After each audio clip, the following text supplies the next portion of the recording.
Welcome to the Golden Bridge with Justina and James, where wisdom and technology meet freedom. Every week, we explore how your life experience, your stories, your silver, can become your greatest asset, your gold. Together, we'll share inspiration, practical tools, and real stories to help you create income, purpose, and legacy with the power of AI. James is here alongside Justina. They're here to guide you across the bridge, from wisdom to freedom. Welcome to the deep dive. Okay, today we're digging into some really fascinating source material you sent over excerpts from The Ties That Last by Justina and J.R. Wheeler. Yeah, we're aiming to give you that shortcut to understanding their core ideas, especially what they call the Golden Bridge. It's all about figuring out what really matters for a meaningful later life. We often chase health, wealth, but our mission today is to really unpack why the source material insists relationships, family, community, those are the strongest threads. It's about continuity, right? Keeping that momentum. Absolutely, and you really can't talk about continuity, especially in this context, without hitting that foundational point right away. The authors lean heavily on the Harvard study of adult development. We're talking, what, 80-plus years of data? Yeah, incredible scope. And the conclusion. It's definitive. It should honestly make all of us pause and rethink. The quality of your close relationships, that's the single strongest predictor of happiness and, crucially, longevity. That finding is it's genuinely startling. It kind of flies in the face of everything society pushes, doesn't it? Maximize the 401k, get the best medical checkups. Right. But if connection is the predictor, why isn't that the focus of our life planning? The Wheelers seem to suggest we might have our priorities. Well, a bit backwards. I think that's exactly what they, and the data synthesis they refer to as the AI sage, are saying, look, health gives you energy, sure, wealth gives you options, freedom, but relationships, that's where the meaning comes from. Without that foundation, the other stuff, no matter how impressive, can feel, well, hollow. And the flip side is quite chilling. The AI sage highlights that loneliness.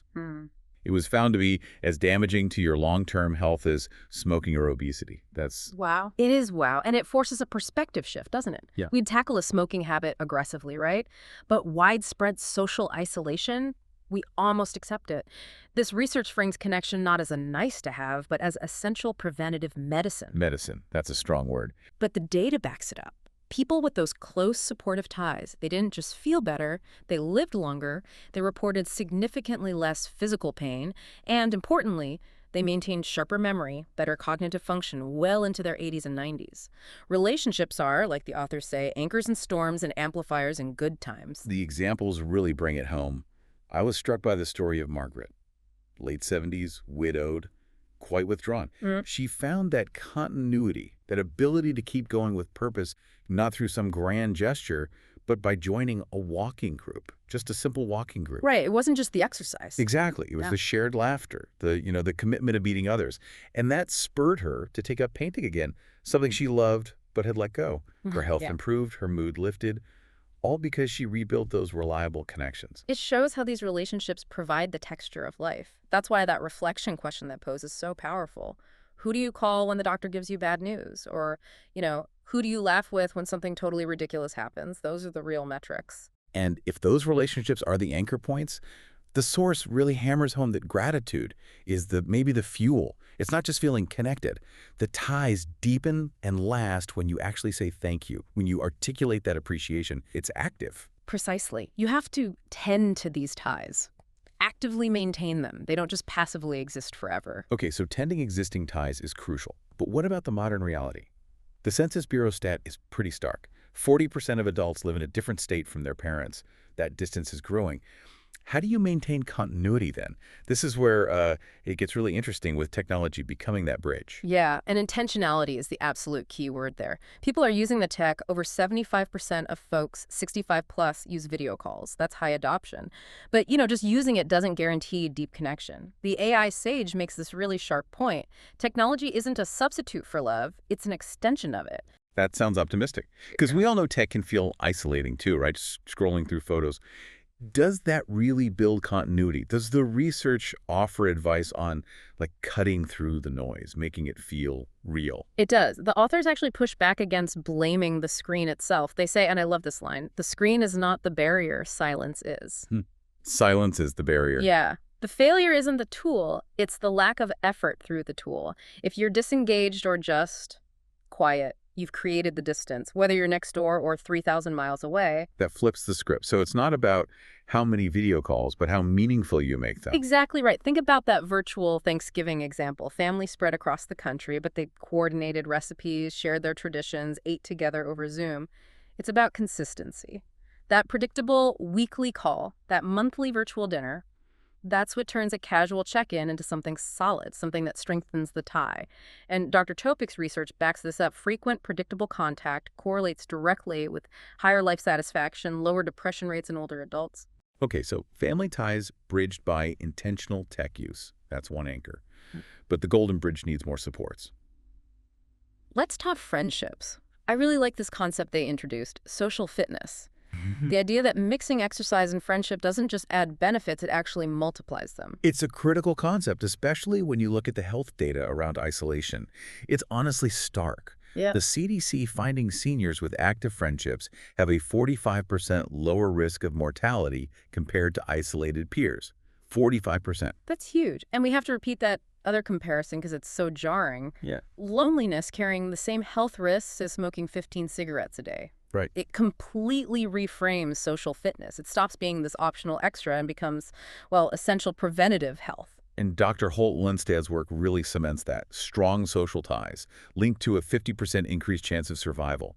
It's biological resilience, boosted by connection. So how do you do it? The Kretha Entertainment program they mentioned sounds like a great example. Fusing activity with fun, community. Yeah, the accountability piece is key there. People might show up for the exercise class initially. But they stay because their friends expect them. Exactly. That shared commitment keeps them coming back. Think about Richard, the 72-year-old guy in the book. He was getting withdrawn, resisted joining an exercise group, thought it was just, weights and treadmills, but he tried it. And what he found wasn't just exercise, it was companionship. He met others who played music, and he started playing his guitar again with them. He actually said, I came for the exercise, I stayed for the friends, now I feel alive again. Wow. See, those friendships built around doing something together, they reinforce the why. Why stay active? Why stay engaged? It becomes about more than just reps or steps. It's creative. It's social. That sense of feeling alive again, that leads perfectly into the third plank of this bridge. Community through giving. Yeah. Shifting the focus, right, from what can I get to what can I contribute. Service as a source of purpose. A vital shift for continuity, definitely. The research is so clear here. Older adults who volunteer consistently, they show lower rates of depression, less isolation, just higher overall life satisfaction. The Corporation for National and Community Service confirms that service links directly to better well-being, even greater physical activity. So the act of service itself becomes like medicine and meaning. That story about Daniel, the retired teacher, 74, felt completely adrift after loss. Yeah, really poignant. And volunteering at an animal shelter was his turning point. He thought he was saving the animals, right? But having that external commitment, that purpose outside his own grief, it pulled him back. He literally said, the truth is, they saved me. And it highlights that giving back doesn't have to mean formal volunteering shifts. Right, it could be mentoring. Exactly. Mentoring a younger colleague, teaching a grandchild a skill you have. It's about living wider, making sure your experience, your kindness ripples out. That's building continuity too. Okay, so let's try and pull these threads together. Family, friends, community, giving. If we focus on these relationships, what does that actually mean for legacy? The Wheelers argue the real legacy isn't just the financial inheritance. It's the kindness, the wisdom shared, the bridges you build that last after you're gone. And to make those bridges really strong, really resilient, there's that key finding from the National Institute on Aging. Seniors who engage in both family roles and community roles, they report the absolute highest levels of fulfillment. So it's not either. No, you need both. The authors put it nicely. Our bridges are strongest when anchored on multiple shores. You need that deep family intimacy and that broader community connection. Dual engagement. I like that. Okay, let's get practical. For someone listening thinking, okay, I buy this, but how do I actually do it? How do I build this intentional continuity? The source has a whole chapter on tools, right? Especially using tech smartly. Absolutely. And the focus is always on making it predictable and relatively low effort to maintain. So for family far away, set up those recurring Zoom or FaceTime calls, not just maybe next week, but say every Sunday at 4 p.m. Make it a routine. Consistency again. Yeah. And what about things like shared photo apps? Why is that better than just texting pics back and forth? Because it creates a shared space, a communal anchor point.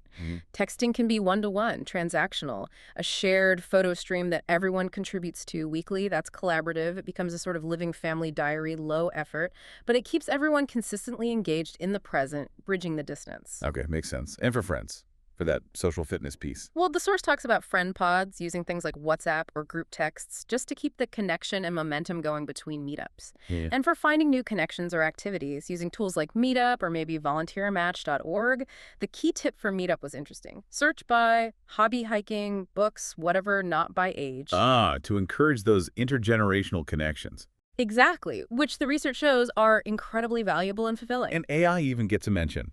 Not replacing people, obviously. Yeah, no, never replacing. Yeah. Enhancing. Yeah. Think transcription services to easily capture family stories, maybe preserve them, or using scheduling assistants to help coordinate those friend pod meetups or volunteer group activities. Technology isn't inherently cold, it's just a tool. Used intentionally, it can extend warmth, extend love across miles and time. It's the infrastructure, letting you focus the energy on the actual connection. Precisely. Okay. So the Golden Bridge, we've got family continuity, even across distance. We've got social fitness through strong friendships. And we've got purpose through giving back to the community. And the bedrock under all of it seems to be consistency. Yeah. One call, one walk, one volunteer hour, done regularly. And that consistency, that active tending of the ties, that is the legacy in a way. The AI Sage offers this beautiful, reflective thought near the end, something like, the laughter you shared with a grandchild may echo in their heart for decades. The kindness you offered in your community may ripple into lives you'll never meet. That's powerful. That's real continuity, extending beyond your own lifetime through the impact you have. So maybe the encouragement for everyone listening is just think about those anchors: family, friends, community, and maybe commit to just one small, consistent action this week. Strengthen one tie, deepen one friendship, reach out to the community in some small way. Just lay one plank. That's how you start building that bridge that truly lasts. Thanks for spending time with us on the Golden Bridge. If you enjoyed today's episode, please like and subscribe. It helps us grow and keeps you connected. Remember, your wisdom is gold, and when you share it, you create freedom and legacy. And don't walk this bridge alone. Join us and hundreds of others in our Facebook community, The Golden Bridge with Justina and James, where wisdom and technology meet freedom. We'll see you in the group and back here next time. On the Golden Bridge, we've shared the way, with wisdom and love to guide your day. Till next time, friends, remember this true: your silver is gold,